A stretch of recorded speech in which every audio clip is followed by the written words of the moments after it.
RXRX stock analysis and price predictions for Wednesday. Is Recursion Pharmaceuticals stock or buy? I'll be breaking all of it down in this very brief and short 1-minute video. Generally looking at RXRX, you just look very solid, you know, pull down, which I like pull downs. That's when I buy typically. And since it was in a supply zone, it just, I would really not appreciate it if it just gives me, I mean, this we can count it as a break even, just start over again, because I think this might be even a bit like a juicier approach.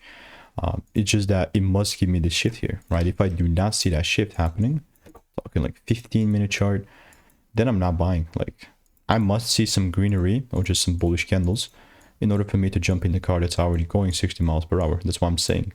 If there is not a double break, I'm not buying straight up.